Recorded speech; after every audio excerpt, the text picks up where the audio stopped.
কত সকাল হয়ে গেছে জানো, 7:30 বেজে গেছে। কি অবস্থা দেখো আমাদের এখানে। আজকে আমি কাজকর্ম কিচ্ছু হয়নি, এই দেখো কিচ্ছু হয়নি, সব পড়ে আছে। এত খারাপ লাগছে, ভাল লাগছে না কিচ্ছু। তো রান্নাটা তো করতে হবে। জানলা টানলা কিছু খুলিনি। হ্যাঁ, তো তোমাদের দাদা চা খেয়ে চলে গেছে, বাবা শুয়ে আছে এখনো। ওই যে দেখি তাড়াতাড়ি কাজ সারি দিয়ে মাকে আনতে যেতে হবে। তোমাদের আর আগের ভিডিওতে বলেছি আমার বাবার কি হয়েছে না হয়েছে। মাকে তো আর রাখা যাবে না একা ওখানে, মাকে নিয়ে আসতে হবে। কালকে রাত্রে কোনো কাজ করতে পারিনি, দেখো না সব পড়ে রয়েছে, কিচ্ছু ইচ্ছা করছে না। শুধু মনে হচ্ছে কতক্ষণ একটু বাবাকে দেখতে পাবো। এই যে সব কাজ পড়ে আছে, তার মধ্যে এত কাক ডাকছে, ভাল লাগছে না, ব্যাঙ আরও বিরক্তিকর লাগছে। তো চলো আমি কাজগুলো সারি, হ্যাঁ পরে কথা বলবো।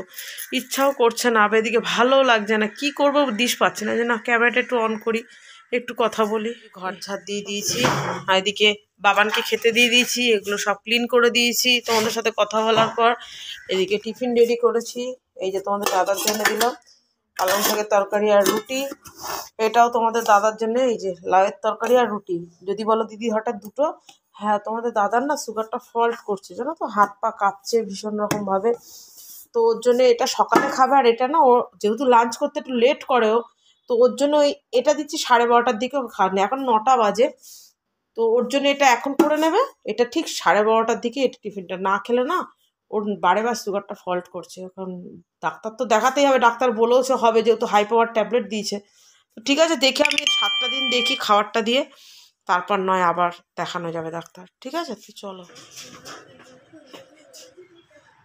মনটা খারাপ লাগলো, আমি এই মেয়ের জ্বালা মন খারাপও আমার থাকে না জানো। সকাল থেকে আমাকে বলছে তোমার মনটা খারাপ দেখে আমি একটা জিনিস করবো। আমি যে কি বলছে, দাঁড়াও দেখাচ্ছি, দিয়ে নাচ করছে। ও জানে ও নাচ করলে আমার হাসি পেয়ে যায়। করো করো। ওর আজকে বিশাল আনন্দ, কিসের বলে দাও? দিদা আসবে, ওর দিদা আসবে। দাদা এলে আরো বেশি হতো, কিন্তু দিদা আসবে ব্যাস ওর মুখে একগাল হাসি। সে বলে না কারোর পৌষ মাস কারোর সর্বনাশ, ওর অবস্থা যে ঠিক তাই। আমার মায়ের ওখানে মন খারাপ বাবার জন্য, আর ওখানে কি বেতাল খুশি দিদা আসবে দেখে। ওকে রেডি করে দিলাম, ও যা খারাপ। এই যে ঘরটার মোচা হয়ে গেছে, এই যে আমি আবার ফ্রেশ হয়ে চলে যাব। ও যাবে দেখে ওই আমাকে গেটের সামনে দাঁড়িয়ে থাকতে হয়। ওর দিদি যাবে, আমাকে এখানে ঠায় দাঁড়িয়ে থাকতে হবে, ওইখান অবধি যাবে, তারপর আমি ঘরের কাজ করতে পারবো। আমি আবার খেয়ে নেবো, ফ্রেশ হয়ে এসে খাবো, খেয়ে তারপরে বেরিয়ে যাব। গুড মর্নিং সবাইকে আরও একবার। সকাল থেকে ব্লগ শুরু করেছি, সামনে আসেনি আসলে, ইচ্ছা করছিল না। তোমরা সবাই সব জানো, আমি জানতাম ভিডিওটা পোস্ট করার পর আমার কাছে অনেক কল আসবে। তো চলো, সবার আগে স্বাগত জানাই নীলিমার হ্যাপি ফ্যামিলিতে। তোমাদের সবাইকে স্বাগত জানিয়ে নতুন একটা ভিডিও স্টার্ট দিয়েছি। আশা করি তোমরা যেখান দিয়ে দেখছো সবাই আশা করি সাপোর্ট করবে, আমাকে পাশে আছো, পাশে থাকবে। আশা করি সবাই ভালো থাকো, ঠাকুরের আশীর্বাদে সবার কাছে এটাই প্রার্থনা করি, সবাই ভালো থাকো, যে যেখানে থাকো ভালো থাকো, সুস্থ থাকো। তো আমি জানতাম আমার ভিডিওটা পোস্ট হওয়ার পরে আমার কাছে কল আসবে, আমাকে সবাই অনেক কল করেছো। আমি হয়তো সবার কল অ্যাটেন্ড করতে পারিনি, কারণ তোমরা সবাই জানো আমি খুব ব্যস্ত, আমার একার সংসার, আমাকে যেতেও হবে, করতে হবে। সবাই বলছো দিদি একটু সামনে এসে কিছু বলো, আমাকে কমেন্ট করেছো। তো ওর জন্য আমি সবার সাথে তো কন্ট্যাক্ট নেই, কেউ কেউ আছে কমেন্ট বক্সে জানিয়ে গেছো, কেউ কেউ আছে কমিউনিটিতে জানিয়েছো। তো আমি সবাইকে বলছি, বাবার সাথে কথা হয়েছে, সকালবেলায় কথা হয়েছে বাবার সাথে। বাবার কালকে আমাকে বলেনি কেউই, আজকে বলছে বাবার এখানে টিচ পড়েছে। হ্যাঁ, বাবার আগে যেখানে কেটে গেছিলো সেখানেই আবার টিচ পড়েছে। বাবার মুখের ভেতরটা কেটে গেছে, নাকে লেগেছে, প্রচণ্ড পরিমাণে লেগেছে বাবার। তো বাবার সাথে আমার সকালে কথা হয়েছে, বাবাকে ফোন করেছিলাম। তো বাবা কাঁদছে, বাবা বলছে আমার কাছে আসবে আর কি, বলছে আমাকে নিয়ে চল, আমি তোর কাছে যাব। তো এবার দেখো, তার তো ছেলেও আছে তাই না, এবার আমার ভাই আছে, বা মেন তো ভাই নিয়ে গেছে, ভাইয়ের কাছে আছে, ভাই দেখাশোনা করছে, খুব ভালোভাবে দেখাশোনা করছে, মেডিসিন দিচ্ছে, কারণ বাবাটা তো আমার একার না, বাবাটা ওরও। তো ও যথেষ্ট পরিমাণে করছে, এবং ও বলতে চাইছে যে এখন এই মুহূর্তে নিয়ে যাস না, কারণ এখানে তো হসপিটাল ডাক্তার, এটা তো সবাই জানি না, কলকাতার মতো জায়গায় ডাক্তার হসপিটাল সমস্ত কিছু এক চান্সে পাওয়া যাবে, গাড়ি ঘোড়া। আমাদের এখানে কিন্তু হসপিটাল নামেই আছে, কিন্তু সেই ট্রিটমেন্ট কিন্তু বাবা পাবে না। আর নিয়ে যেতে হলে সেই কল্যাণী, অনেকটা দূর আমার বাড়ির থেকে। তো এইসব বাবাকে বুঝিয়ে টুজিয়ে রেখেছে যে তুমি থাকো, যদি খুবই একান্ত অসুবিধা হয় তখন আমি দেখছি। এবার আমি আনতে যাচ্ছি আমার মাকে।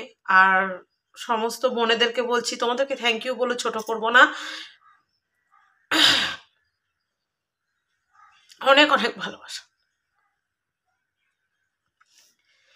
অন্তর থেকে শ্রদ্ধা জানাই। তো চলো নিয়ে আসি। আর তোমরা বলেছো দিদি কিছু খেয়ে বেরোবে, নিশ্চয়ই আমি খেয়েছি, মুড়ি খেয়েছি। কারণ আমি সকালে এমনিতেই মুড়ি খাই, আর এমনিতে খেতে ইচ্ছা করছে না, তাও খেয়েছি। কারণ প্রত্যেকের এক কথা, দিদি না খেয়ে বেরোবে না। আর দাদার সাথে কথা বলেছো, তোমাদের দাদা ভালো আছে বলেছে তোমাদেরকে। তার যারা প্রশ্ন করেছো বা জিজ্ঞাসা করেছো, দাদা আছে, আগের থেকে একটু ভালো আছে, জ্বরটা আর আসেনি, রাত্রিবেলা আছে। কিন্তু দাদার ওই যে বললাম না সুগারটা ফল্ট করছে, ওর জন্য খাওয়া দাওয়াটা ঠিকঠাক করতে হবে। দাদাকে দিয়েছি, সবাইকে খাইটাই দিয়ে এই যে পাঠিয়ে দিয়েছি, তোমাদের সাথে শেয়ারও করেছি। এবার আমি যাচ্ছি মাকে আনতে। মাকে নিয়ে কখন ফিরবো আমি বলতে পারবো না, রান্না কিছু হয়নি।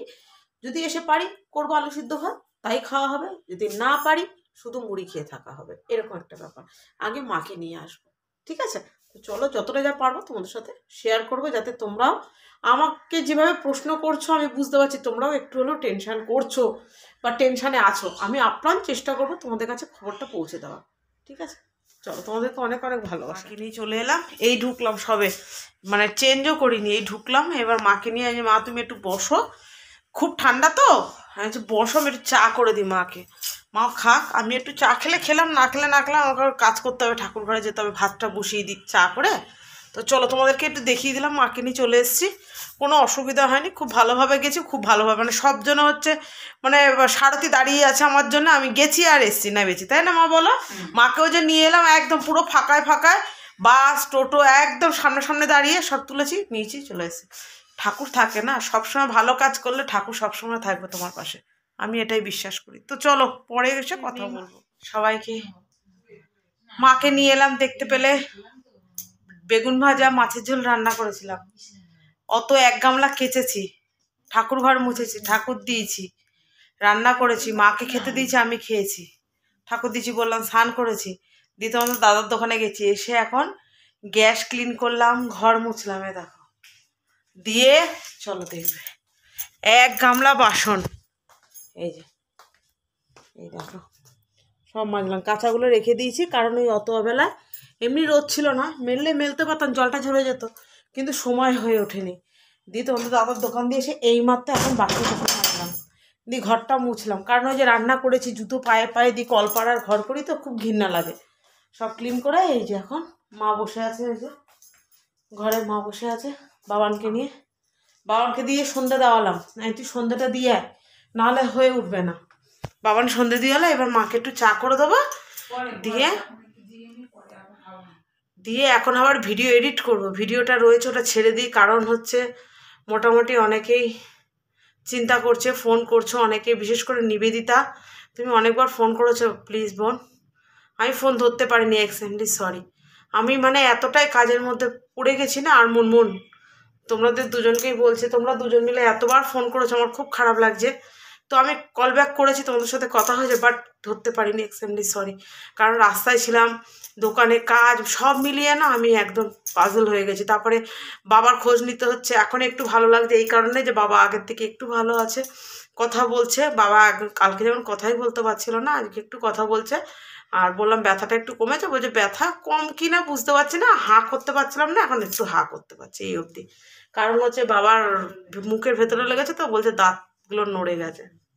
এই এমনি আমার বাবার দাঁত ছিল না, পোকাতে অর্ধেক খেয়ে নিয়েছিল, আর এই ব্যথা লেগেছে তো মাড়ি নড়ে গেছে, আর বয়স হয়ে গেছে আমার বাবার, 65-66 বছর বয়স হয়ে গেছে, এখন আর দাঁত আর সেই জোর থাকে, আর অত জোরে লেগেছে, এই সব মিলিয়ে চলছে। তো চলো যতটা যা পারছি তোমাদেরকে জানিয়ে দিচ্ছি, আপডেট দিয়ে দিচ্ছি। তোমরা সবাই চিন্তা করছো আমার সাথে, মেসোমশাই কী হয়েছে, কাকুর কী খবর, কাকুর কী খবর, মেসোমশাইয়ের খবরটা জানাও। সবাই মোটামুটি আমাকে অনেকে জিজ্ঞাসা করেছো কতজনের নাম বলবো বলো। তো চলো পরে আবার কথা বলবো, কেমন? সেই চুল আমার পুরো চান করে উঠে সেই যে কাজ করেছি, চুল পুরো গোটানো, পুরো চুল ভেজা।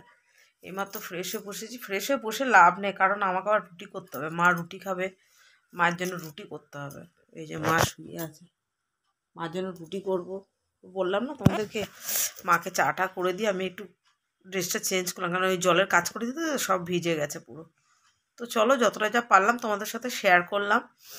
আজকের মতো আসি, ঠিক আছে? ভিডিও তো মানে এক এক করে ফোন করে তো আর বলা যায় না ওইভাবে এক এক করে, ওর জন্য আমি ভিডিওর মাধ্যমে ছেড়ে দিচ্ছি, যাতে কি হয় যারা ফোন করছে পাচ্ছে না, কথা বলতে পারছি না আমি নিজের ব্যস্ততার দরুন, তো একেবারে মোটামুটি সবাইকেই দেওয়া হয়ে যাবে, কারণ তারা তোমার ভিডিও দেখে, একেবারেই হয়ে যাবে। ওই জন্য আমি ভিডিওর মাধ্যমে জানিয়ে দিচ্ছি। যাদের যাদের ফোন ধরেছি তাদের তো জানাচ্ছি, জানিয়ে দিয়েছি, যাদেরটা পারছি না তাদেরকে পরে ফোন করছি, এই সব মিলিয়ে ওর জন্য ভিডিওটা করে ছেড়ে দিচ্ছি। তো চলো আজকের মতো আসি, tata, bye bye, good night, sweet dreams, love you all. সবাই ভালো থেকো, সুস্থ থেকো, কেমন? আর খুব সাবধানে চলাফেরা করো, সবাইকেই বলবো এটা, বিপদ কখন কার আসে কেউ বলতে পারে না, কিন্তু সাবধান হয়ে চলাটাই হচ্ছে সব থেকে বড় কথা। তো চলো আজকের মতো আসি, কেমন?